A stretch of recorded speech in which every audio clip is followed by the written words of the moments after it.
अस्सलाम वालेकुम। Programme night addition में हम आपको खुशामदीद कहते हैं। नाज़रीन, मौजूदा हुकूमत के क़याम में आने के बाद ही वज़ारत क़ानून के वफाकी वज़ीर डॉक्टर फ़ारूक नसीम ने कहा था कि नैब के क़ानून में बहुत सकम मौजूद हैं, हम इनको तब्दील करेंगे।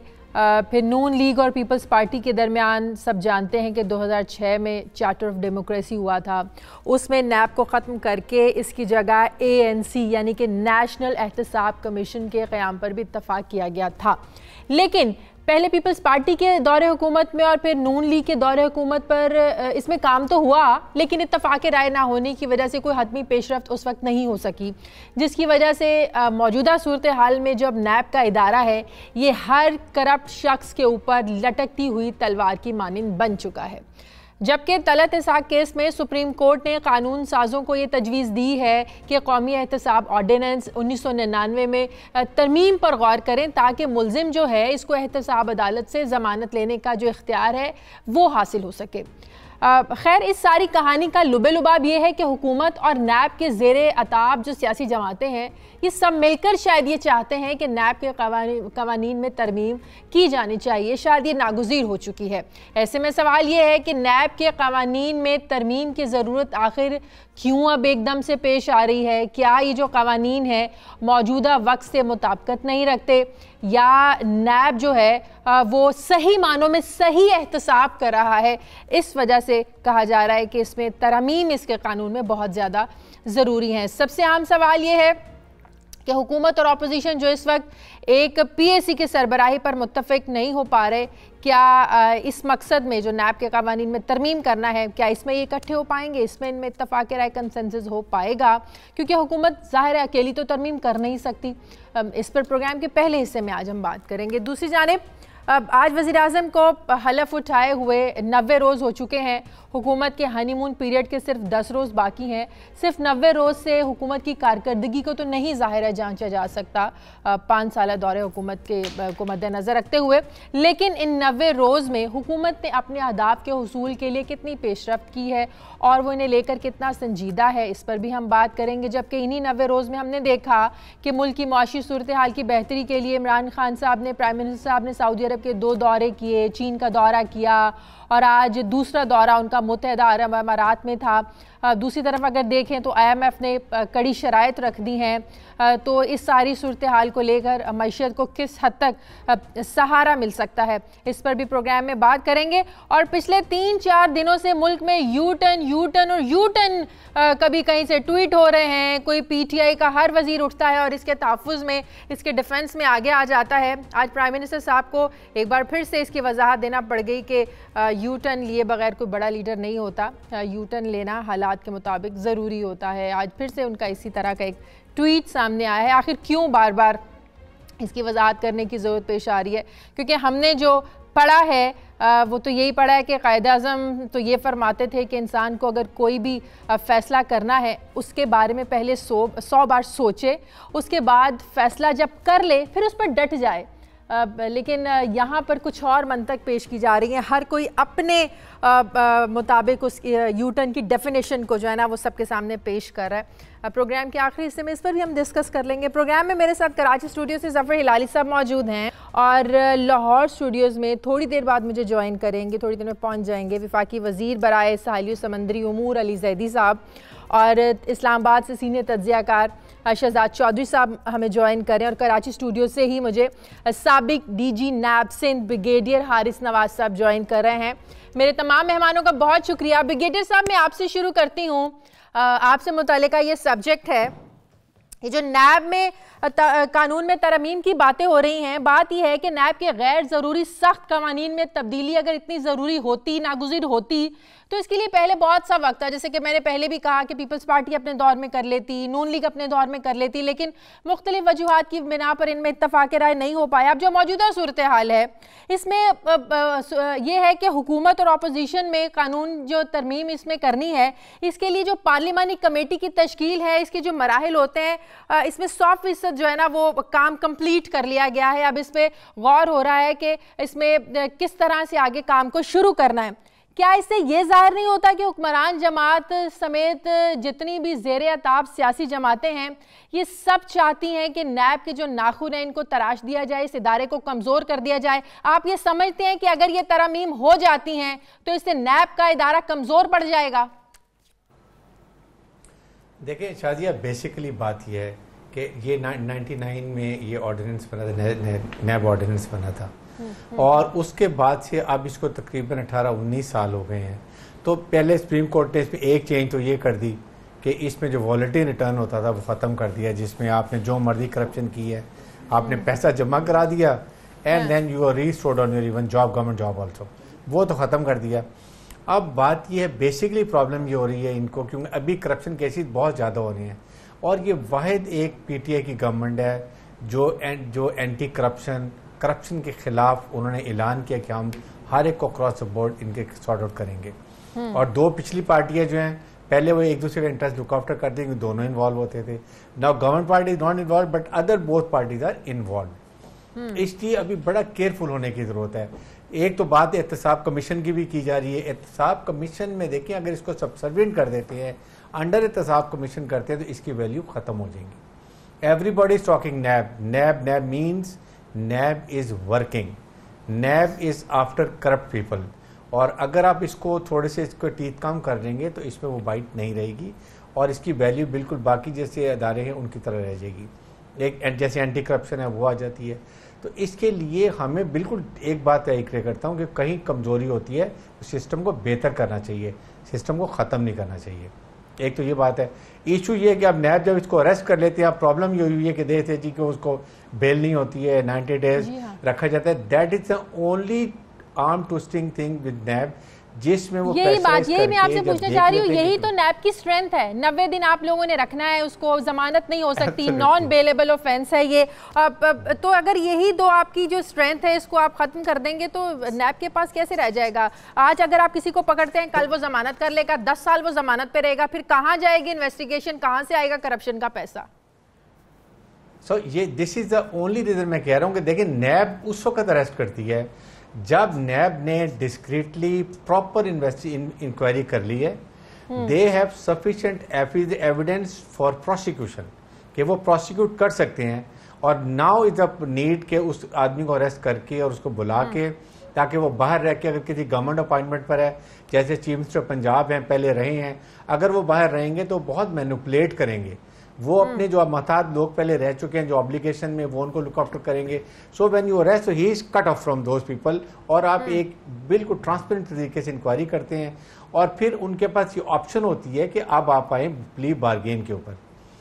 नैब का मकसद भी यही है कि to recover the money, to recover the loss to the government exchequer. Basically NAB का काम ये है। लेकिन प्ली बार्गेन भी जो है ना, इस पर भी बड़े क्रिटिसिज्म किया जाता है कि ये भी एक करप्शन को बढ़ावा देने वाली बात है। कोई बात नहीं, अगर मैंने 100 रुपए की करप्शन कर ली, 40 रुपए में वापस कर दूंगा, 60 रुपए तो मेरे पास रहेंगे। कहीं ना कहीं इस कानून को भी बदलने की जरूरत रही है, इस पर भी बड़ी तनकीद होती रही है। इसलिए जी ऐसी बिल्कुल बात नहीं। देखें ये रॉन्ग कंसेप्शन है। प्ली बार्गेन में यू हैव टू पे 100% the amount, corrupted amount total पे करना है, और साथ काहे बोर भी जो उस पर लगता है वो भी देना है। ये रॉन्ग कॉन्सेप्ट है कि हम ये समझते हैं कि उसमें आधे पैसे दे दो, नॉट एट ऑल। पूरा पैसा देना पड़ता है, सिर्फ 3 इंस्टॉलमेंट कर दी जाती है, नंबर 1।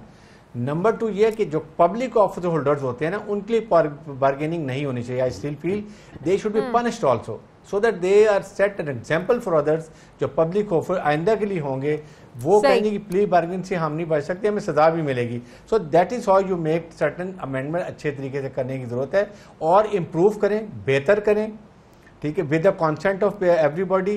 बट इसको फुल ऑफ टीथ रखना चाहिए। जहां आप इसको कमजोरी करेंगे, एहतसाब कमीशन लेंगे, तो इसकी वो फायदियत खत्म हो जाएगी। एक छोटे से वक्फे के बाद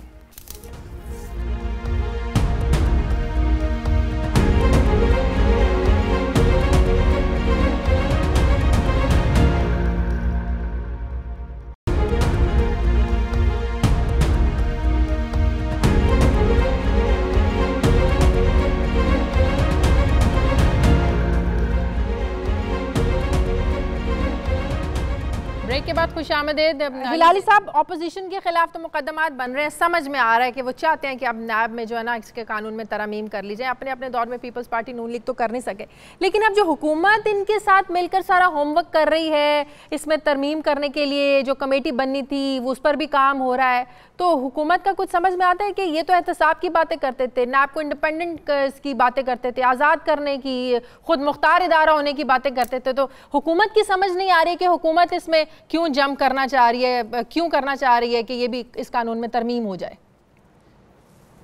ना सिर्फ हुकूमत तरमीम करना चाहती है या सोच रही है, सुप्रीम कोर्ट ने भी कहा है कि शायद तरमीम की जरूरत है। और क्यों है वाकई है। हर ऑर्गेनाइजेशन 18-19 साल के बाद जब वो चल रहा है, आप देख रहे हैं कुछ तरमीमों की जरूरत जरूर है। मिसाल के तौर पे आप एक आदमी को, ठीक है मैं कहता हूं नैब स्ट्रांग है, अच्छा है, पॉलिटिकल प्रेशर को विथस्टैंड कर रहा है, मगर अगर आप एक आदमी को अरेस्ट करते हैं और 30 दिन के बाद मिसाल के तौर पे उससे आप कुछ हासिल नहीं करते हैं, अब आप फंस गए। आपने कहा है कि इससे हम कुछ हासिल करेंगे, नहीं किया, फिर आप 30 दिन और रखते हैं, फिर आप 30 दिन और रखते हैं, 90 दिन तक तो आप उस आदमी को रख सकते हैं। तो भाई क्यों नहीं उस वक्त के दौरान एक हाई कोर्ट के जज को आपको जाना पड़ा और उसको आप कहें क्यों उसको रख रहे हैं, क्या कोऑपरेशन नहीं दिया है, क्या दिया है और क्या आप हासिल करना चाहते हैं। नंबर 1 ये बड़ा जरूरी है भाई। 90 दिन आप रख रहे हैं एक आदमी को और उसके बाद भी पता नहीं उसको इस तरह तो फिर एक दिन भी रखने का मौका नहीं मिलेगा ना। आज किसी को पकड़े, कल जमानत हो जाए तो फिर इन्वेस्टिगेशन कैसे होगी? नहीं ये नहीं, मैं कह रहा हूं 30 दिन के बाद, आफ्टर 30 डेज हर आदमी जो आपने अरेस्ट किया उसका हक होना चाहिए, बेल जाए, पूछे हाई कोर्ट का एक जज आके कहे भाई हमें समझाओ। दूसरी बात, भाई ये छोड़ें, ये क्लाक वाक बाबू के पीछे आप लगे हैं, इनको आप तंग कर रहे हैं, मार पता नहीं क्या क्या हो रहा है इनके साथ, बड़ी go for the big fish, क्या वो नहीं है? और इसमें खराबी ये है, मैं आपको बताना चाहता हूं, जो ब्रिगेडियर साहब ने बल्कि मुझे एक अच्छा सा समझाया, ये है, देखिए जब आप किसी को अरेस्ट करते हैं और खौफ पैदा करते हैं, हम तो खौफ अच्छा लगता है हमें, हम कहते हैं यार खौफ नैब का होना चाहिए, नहीं तो लोग करप्ट होते हैं, मगर खौफ से एक और चीज होता है कि बाहर के लोग को जब आते हैं या उनके साथ जो बिजनेसमैन बात करते हैं वो कहते हैं भाई हम नहीं आना, भाई ये नैब आ जाएगा, ऐसा मत करो नैब, तो वो कहते हैं यार we don't want to come. अगर नैब आके आपको किसी वक्त फॉर एनी रीजन बगैर कोई इंटरवेंशन उठा के जेल ले जा सकता है, तो पता नहीं हमें भी ले जाएगा या पता नहीं हमारा प्रोजेक्ट से भी ये हो जाएगा। तो शायद बात असल ये है, they have to come to a reasonable conclusion, मगर मैं एग्री करता हूं उसके दांत नहीं निकालना चाहिए नैब के। शहजाद चौधरी साहब, क्या आप इस बात से एग्री करते हैं कि एहतसाब शायद अब बरसों के बाद सही मानों में हो रहा है, इसलिए सियासी जमातों के लिए इस कानून में तरमीम करना बड़ा ज़रूरी हो गया है? शाजिया, मैं अमूमी तौर पर तो एहतसाब को सपोर्ट करता हूँ, एहतसाब के प्रोसेस को, लेकिन चूँकि आप ब्रिगेडियर साहब मौजूद हैं तो वो इसको नैब के कवानीन को डिफेंड भी कर सकते हैं, उसके बारे में बेहतर तौर पे बता भी सकते हैं। लेकिन फिर मेरे चंद सवालात उठ जाते हैं, जो वो ये हैं कि हमने नवाज शरीफ के ऊपर एक लंबा प्रोसेस 2-2.5 साल का मुकदमा एवनफील्ड अपार्टमेंट्स के ऊपर लड़ा, और फिर जब प्रोसिक्यूशन के साथ लेके गए तो वो इतना कमज़ोर उसका प्रोसेस था, इतना कमज़ोर उसको आर्ग्यू किया गया कि आज वो फिर से सवाल उसके ऊपर उठे हुए हैं और वो हाई कोर्ट के अंदर पड़ा हुआ है अपील के लिए, और उसके ऊपर भी और फर्दर पॉसिबिलिटी है कि शायद इधर अगर यहाँ ड्रॉप होता है तो उसके ऊपर फिर आगे सुप्रीम कोर्ट के अंदर एक और मसला शुरू हो जाएगा। अच्छा, कहने का मतलब ये हुआ कि जब आपने वाइट कॉलर क्राइम के पीछे जाना है तो वाइट कॉलर क्राइम की आपकी हिस्ट्री क्या है? नैब ने आज तक कितने लोगों को कन्विक्ट किया है, सिवाय पीपल्स पार्टी के वो जो वजीर थे रिलीजियस अफेयर्स के, जिनका हज के अंदर बेचारों का नाम आ गया, जी। और बाकी वो ये एफेड्रीन वगैरह वाले जो सारे लोग थे आगे पीछे, ये सब मेरे ख्याल में अब हनीफ अब्बासी साहब शायद अंदर हैं, बाकी तो मुझे कोई और नज़र नहीं आता। तो इसलिए the record of prosecution is very very poor, NAB का जो है बहुत टेरेबल है। अच्छा, अब उसकी वजह क्या है क्या यही काफ़ी है कि उनको पकड़ के डरा धमका के उनसे कुछ प्ली बार्गेन करके काम मुका लिया जाए, या आपको एक एफिशिएंट प्रोफेशनल सिस्टम चाहिए जो कि इस निज़ाम को आगे लेके जाएगा? मेरा ख्याल है क्योंकि हमारे यहाँ बाकी जो हमारा अदालती निज़ाम है, मिसाल के तौर पर सुप्रीम कोर्ट या हायर कोर्ट्स या फॉर दैट मैटर ये जो डिफेंस काउंसिल्स हैं, इतने मजबूत हो चुके हैं कि जब तक हमारी प्रोसिक्यूशन उस लेवल की नहीं आती, और वो अब सवाल उठा रहे हैं इसकी शफाफियत के ऊपर और जो फेयर प्रोसेस है उसके ऊपर, तो मेरा ख्याल है कि जहाँ जहाँ पे कमज़ोरियाँ एग्जिस्ट करती हैं इनको ठीक करने की ज़रूरत है। और पहले क्यों नहीं कर पाए? इसलिए नहीं कर पाए क्योंकि दोनों अपने तय अपने दिलों में चोर थे।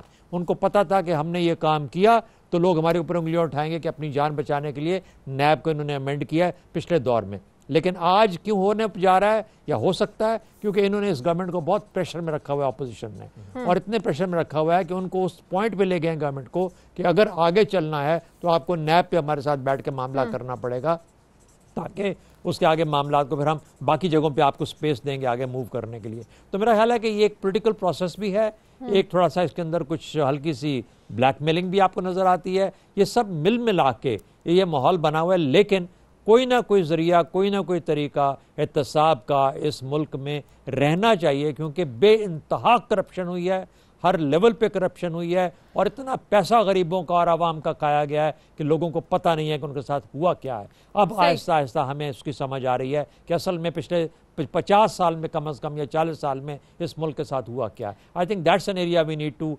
डेफिनेटली उसको हमें बंद करने की ज़रूरत है, जितने भी हम स्ट्रॉन्ग अदालती निज़ाम और एहतसाब का प्रोसेस लेके आ सकते हैं। सही। ब्रिगेडियर साहब, क्या कुछ ऐसा हो सकता है कि तरमीम भी हो जाएं और एहतसाब का जो अमल है ये भी मुतासर ना हो? क्योंकि आज मेरी एक नायब अफसर से बात हो रही थी, वो कह रहे थे अगर ऐसा हो जाता है तो इसको हम कह सकते हैं कि it's death of NAB.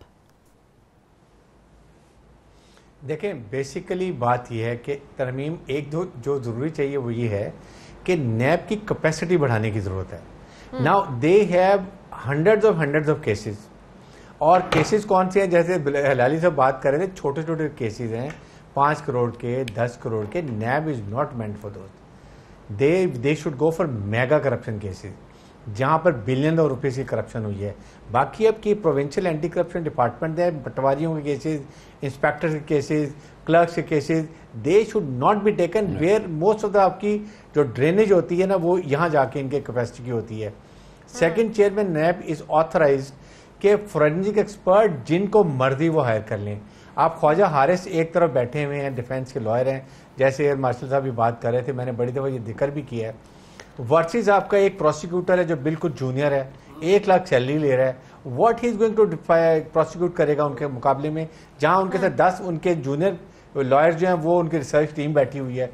So you need to hire matching prosecution. फिर प्रोसिक्यूशन आपकी स्ट्रांग ही तभी होगी। यही उन्होंने बात की थी जो ये एवनफील्ड में डिसीजन आया था कि प्रोसिक्यूशन डिफेयर नहीं कर सकी proof, this was a reason. अब ना आपने वो किया कि एवनफील्ड की प्राइस कितनी है, कितने खरीदे गए, क्या उनके जराए थे। So it needs very strong prosecution. Likewise white collar crime में आपके पास बड़े फोरेंसिक एक्सपर्ट्स हैं, बैंक्स के हैं, और जितने साइबर क्राइम्स के लोग हैं उनको आप हायर करें और इसकी ऑथराइजेशन में इंक्लूड कर लें, जो कि ये अमेंडमेंट लेकर आए, वो करने की ज़रूरत है।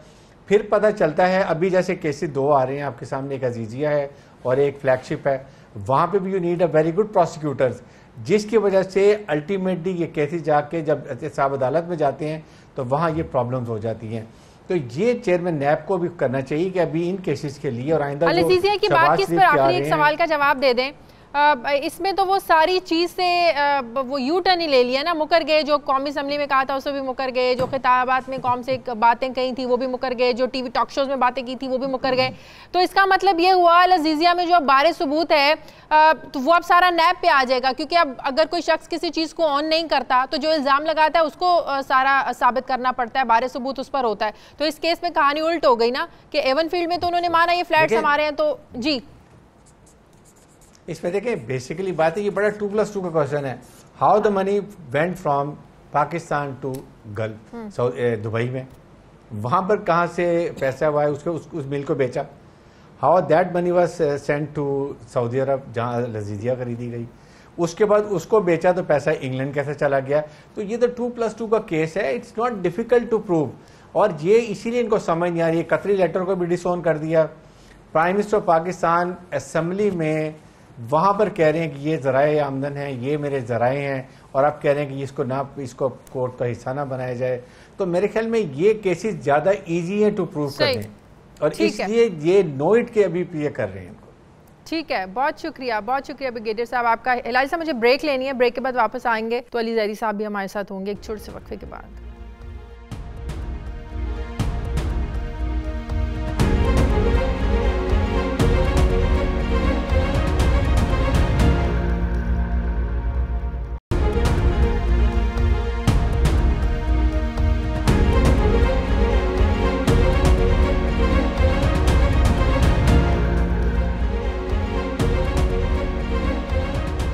ब्रेक के बाद खुशामदीद। अली जैदी साहब हमारे साथ लाइन में मौजूद हैं। अली साहब, हम आपका स्टूडियो में वेट कर रहे थे लेकिन पता चला आप ट्रैफिक में फंस गए, लेकिन फिर भी बहुत शुक्रिया हमें ज्वाइन करने के लिए।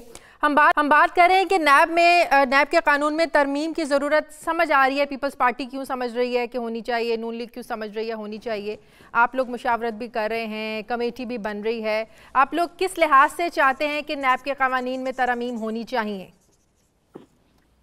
शाजिया सॉरी ट्रैफिक में फंस गया, वरना मैं पहुंच जाता। लेकिन अब वो सुप्रीम कोर्ट के अहकामात हैं, सुप्रीम कोर्ट ने रिमार्क्स किए हैं। सुप्रीम कोर्ट ने तो कल बोला ना, आप लोगों की मुशावरत तो पहले से चल रही है। हम तो और टफ करना चाहते हैं आपको। हैं? तो जिनके साथ मुशावरत कर रहे हैं ये भी तो सोचे, मुशावरत किनके साथ कर रहे हैं? जो इसमें तरमीम चाहते हैं तो और सख्त कैसे करेंगे इसको? हम मुशावरत का मतलब ये होता है ना, उनका अपना ओपिनियन है, हमारा अपना ओपिनियन है। देखिए, जब तक अकाउंटेबिलिटी इस मुल्क में नहीं होगी, आप देखिए सजा और जजा का निजाम जो है ना, ये अल्लाह का कानून बनाया हुआ है। There is no law that if you don't have the concept of reward and punishment, अगर सजा जजा का कॉन्सेप्ट ही ना हो तो फिर कानून ही नहीं है। कोई भी फिर कानून नहीं है, फिर तो ट्रैफिक का कानून भी नहीं है, फिर तो कोई भी कानून नहीं है। तो सजा और जजा का निजाम है।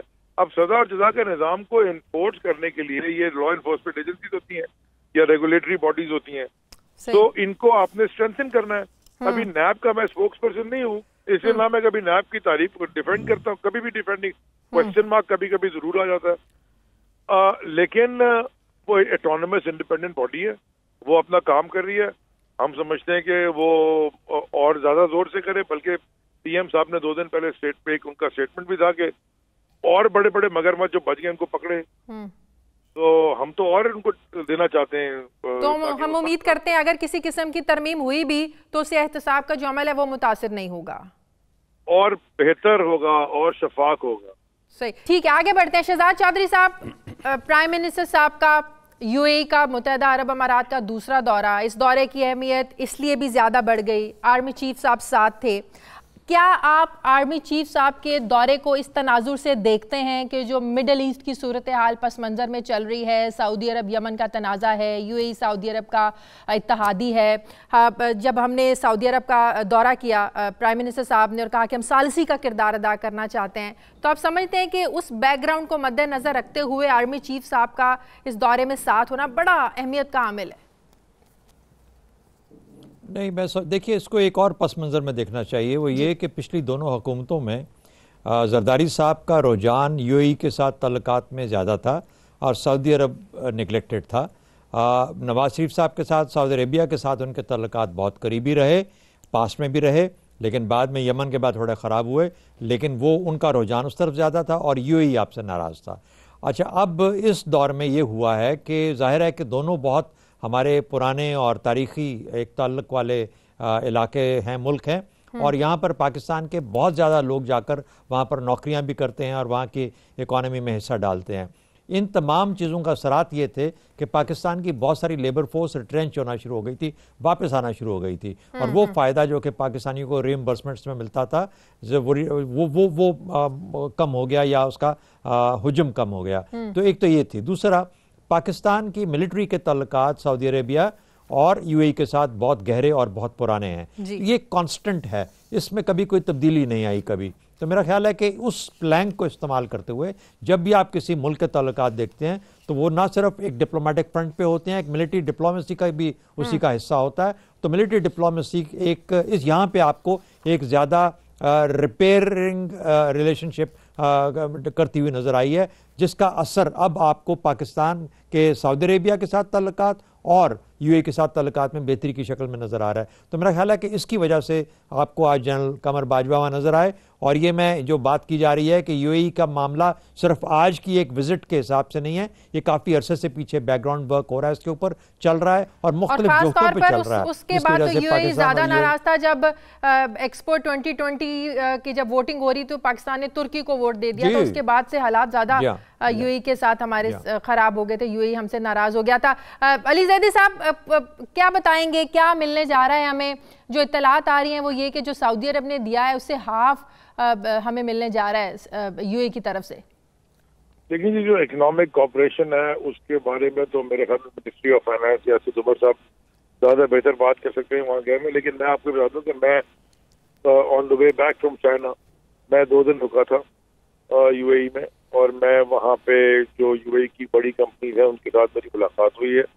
अब मेरी अपनी मिनिस्ट्री के हवाले से मेरी time affairs, sports and shipping, और इंशाअल्लाह अनकरीब आपको मैं बहुत अच्छी खबर दूंगा।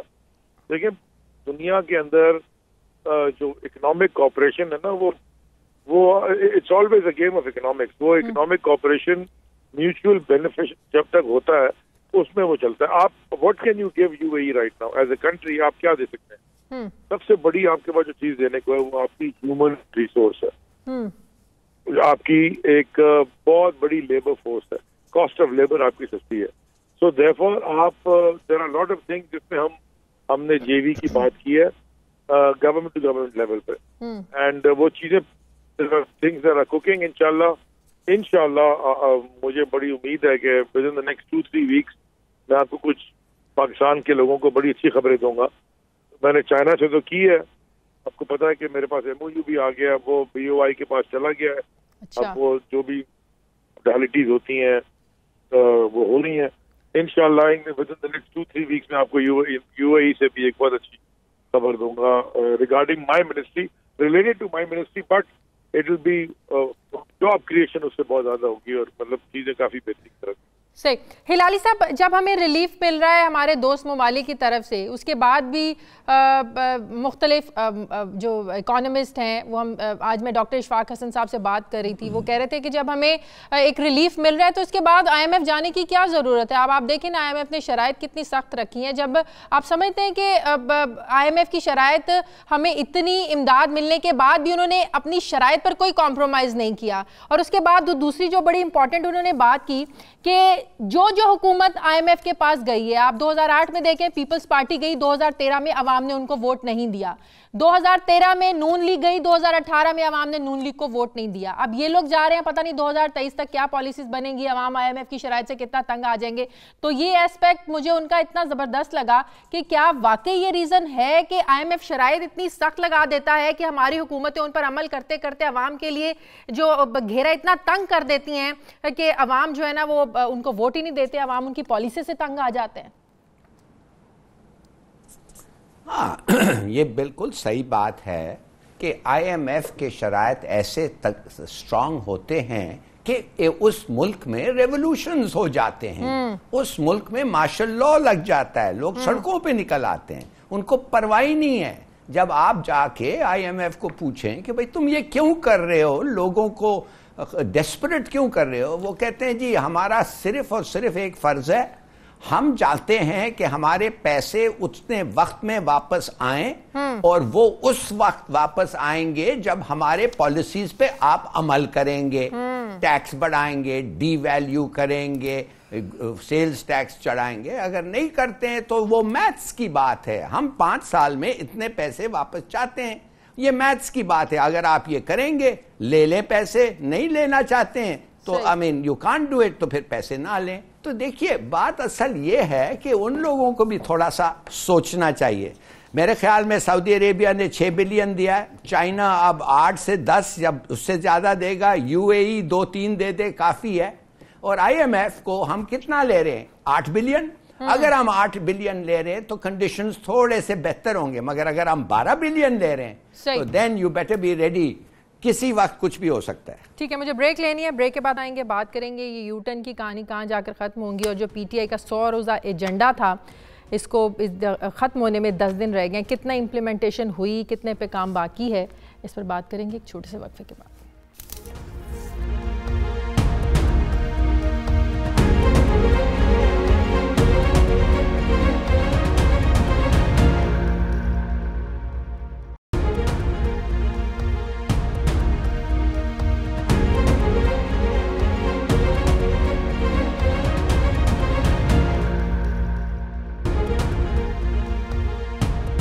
ब्रेक के बाद खुशामदीद। शहजाद चौधरी साहब, पीटीआई का जो 100 रोज़ा एजेंडा था, काम तो बड़े बड़े थे, मतलब फाटा को खैबर पख्तूनख्वा में जम करना था, बलूचिस्तान में नाराज़ लोगों को मनाकर कौमी धारे में लाना, जनूबी पंजाब को अलग सूबा बनाना, पंजाब पुलिस में इस्लाहात का मामला, फिर वो नासिर दुरानी साहब के साथ क्या हुआ सब जानते हैं। इसके अलावा और बड़े बड़े काम, ठीक है 100 दिनों में सारे काम हो तो नहीं सकते। आप अगर मैं आपसे पूछूं कि इन 100 रोज़ा एजेंडे का जो प्लान था, आप लिवरेज देना पसंद करेंगे पीटीआई की हुकूमत को, या आप सवालों की बारिश, एहतसाब, भाई ये क्यों नहीं हुआ, ये क्यों नहीं हुआ? क्योंकि हम जानते हैं ना कि मीडिया का मिजाज यही कि 100 दिन के बाद इन पे ऐसी कोई बारिश होनी है तनकीद की, सवालों की, जवाबों की, कि न जाने क्या होगा। आपसे मैं पूछूं, आप लिवरेज देंगे इस पर? देखिए 100 दिनों के अंदर ही इन पे बहुत तनकीद हुई है, 100 दिनों का इंतज़ार करने की तो ज़रूरत नहीं है। पाकिस्तान का जो सियासी कल्चर है बहुत पोलराइज्ड है और उस पोलराइज कल्चर के अंदर इस गवर्नमेंट की सपोर्ट जहाँ पे है वहाँ बहुत स्ट्रांग है और जहाँ नहीं है वो बहुत सख्त मुखालिफ है। ये हमारी पहली मर्तबा हमारे पॉलिटिकल हिस्ट्री के अंदर ये हुआ कि इतना पोलराइज्ड पॉलिटिकल ओपिनियन है इस वक्त हमारी सियासत के अंदर, उसके असरात आपको नज़र आते हैं। अच्छा, अब इस गवर्नमेंट का और इमरान खान की गवर्नमेंट का कमाल ये है कि इस पोलराइजेशन से बच के अपने आप को किस तरीके से निकाल के लेके जाती है। तो मुझे इनके पहले 100 साल में 100 दिनों में जो कमी नज़र आती है वो ये नज़र आती है कि ये अपने आप को ये जो फरोई किस्म की गुफ्तगू है, फरोई किस्म के मामलात हैं, ये जो एक दूसरे के खिलाफ बातचीत, चाहे वो पार्लियामेंट के अंदर है या सड़कों पे है या जलसों में है, उससे अपने आप को बचा के अपने मकसद और हदफ की तरफ नहीं लेके जा रहे। ये जो अपोजिशन है असल में उसने इनको उलझाया हुआ है इन मामलात के अंदर और ये फंसे चले जा रहे हैं। अब यूटर्न का ही मामला ले लें, इससे मुज़क्का खेज बात और आपको नजर कहीं नहीं आ सकती कि भाई क्या जरूरत है आपको इसके ऊपर ट्वीट्स करने की, जवाब देने की। और फिर हर मिनिस्टर इसके डिफेंस में आ रहा है, हर मिनिस्टर, गवर्नर साहब भी, हर कोई। ओके, मैं अगले दिन किसी के एक प्रोग्राम में कह रहा था, मैंने कहा शुक्र अल्हम्दुलिल्लाह कि अली जैदी अभी टीवी प्रोग्राम्स में आना कम हो गए हैं। और मैं कह रहा था फैसल वाडा को चाहिए कि वो भी जरा, क्योंकि 18वीं तरमीम के ऊपर वो उसको गुफ्तगू बहुत ज्यादा खाम में शुरू कर दी। भाई क्यों इस तरह के आप पंगे ले रहे हैं जिसका कि आपको अभी ये मुंह सर का नहीं पता जिन चीजों का। तो फॉर गॉड सेक, मतलब ये है कि यार इनसे अपने आप को बचाओ, आगे लेके जाओ काम। ये मुल्क आपके हाथों में उस वक्त आया जबकि बहुत सख्त मुश्किल में है। यकीन मानिए अगर ये पीएमएलएन की गवर्नमेंट होती तो पीएमएलएन की गवर्नमेंट भी शायद यही कुछ कर रही होती जो आप कर रहे हैं, या इससे कमतर कर रही होती, in the sense of direction that you are take. क्योंकि आपको मजबूरी है, ये रास्ते लेने पड़ते हैं, आपको IMF के पास जाना है, आपको दोस्तों से पैसे लेने IMF की शराइत को कम करने के लिए। ये सब रास्ते मुतय्यन हैं हमारी मुश्किलात की वजह से। तो बजाय इसके कि हम इन फरोई मामलात में उलझें कि यू टर्न का मतलब क्या है, यू टर्न क्या है, U turn this that and the other, move on, go get down to work. और ये टेलीविजन पे आना बंद कर दें और किस्म की स्टेटमेंट्स देना बंद कर दें। अली जैदी साहब, आपने कहा 2-3 हफ्ते में अच्छी खबर देंगे, आप उस दिन बोलिएगा जिस दिन खबर आपके हाथ में होगी and you are able to give us something. Please don't say this, ये शुरू में मत कहिए, ये 3 हफ्ते आपके लिए बहुत मुश्किल हो जाएंगे आप गुजारने। सही। अली जैदी साहब, जवाब तो देना पड़ेगा 100 रोजा एजेंडे का।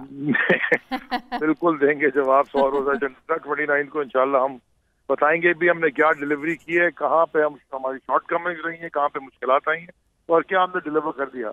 और जहाँ तक ये यू टर्न की कहानी इसलिए तो नहीं कि यू टर्न ले ले और फिर कहें जी नहीं हालात के मुताबिक यू टर्न लेने वाला लीडर होता है। हम तो उलझ के रह गए आपकी इस बात में। आप उलझ के क्या, ये आपको मैं ये बता दूं, चले मैं आपको एक एग्जांपल देता हूँ। कायद मोहम्मद अली जिन्ना जो थे वो पहले हिंदू मुस्लिम यूनिटी के साथ कांग्रेस में थे, उसके बाद उन्होंने मुस्लिम लीग बना के तो पाकिस्तान के लिए इंडिपेंडेंट स्टेट की बात की। लेकिन कायद आज़म कहते थे सोचे समझे फैसला करें तो फिर इस पे डटे रहें। बिल्कुल ठीक है ना, तो पहले उन्होंने फैसला किया था ना, वो हिंदू मुस्लिम यूनिटी के साथ थे ना, वो तो कांग्रेस में थे पहले। जब उन्होंने रियलाइज किया कि ये काम नहीं हो सकता, then he founded Muslim League, और उसके बाद फिर हम सारे आगे। तो देयरफॉर आप नई डिबेट है ना, ये नई डिबेट है, इसको मत स्टार्ट करें। हाँ, but all I am trying to say is, मैं आपसे खाली कह रहा हूँ कि यू टर्न को आप फ्लेक्सिबिलिटी का नाम दे देना, अपना उसको बोले यू टर्न। मैंने एक शो में पेन तोड़ दिया, मैं कहा ये पेन फ्लेक्सिबल नहीं है, टूट जाएगा, लेकिन अंदर बॉल पॉइंट जो था उसे मैं भी लिख सकता हूँ क्योंकि फ्लेक्सिबल है। एक मैं हजरत अली का कॉल सुना देता हूँ कि फ्लेक्सिबल होना तो जिंदा की निशानी है, मुर्दा तो अकड़ा हुआ तो मुर्दा होता है। तो देयरफॉर इससे इन चीजों से फर्क नहीं पड़ता, यू कॉन्स्टेंटली चेंज, बिकॉज आपका मिशन, आपका जो मिशन है, जो आपका गोल है, उसके ऊपर आपको फोकस होना पड़ता है, and therefore you keep changing as per the situation on the ground. इसमें कोई गलत बात तो नहीं है, और ये पॉलिटिशियंस के ऊपर ज्यादा जरूरी होता है, ज्यादा मुश्किल होती है। वो कहते हैं जी फ्लिप फ्लॉप हो गया, ये हो गया, वो हो गया। बिजनेस के अंदर हम होते हैं, हम कितनी दफा अपनी स्ट्रैटेजी चेंज करते हैं, डेली चेंज करते हैं। वॉर में शायद यही वजह है कि आप लोग कर्ज लेने को अच्छा नहीं समझते थे, आज कहते हैं हालात के मुताबिक कर्ज लेना ठीक है। तो एग्जैक्टली मैं जो आपसे कह रहा हूँ कि when you look at the condition, when you have your hands on things and you realize what is the actual situation, उसके बाद फिर आप अपनी स्ट्रैटेजी थोड़ी बहुत चेंज करते रहते हैं, इसमें कोई बड़ी बात नहीं है। सही। हिलाली साहब, पहली बात तो यह है कि आपका फर्ज है यू टर्न लेने। खुदा ताला ने कहा है कि अगर आप गलत रास्ते पे चल रहे हैं तो आपका फर्ज होता है कि यू टर्न लो और ठीक रास्ते पे आ जाओ, पहली बात।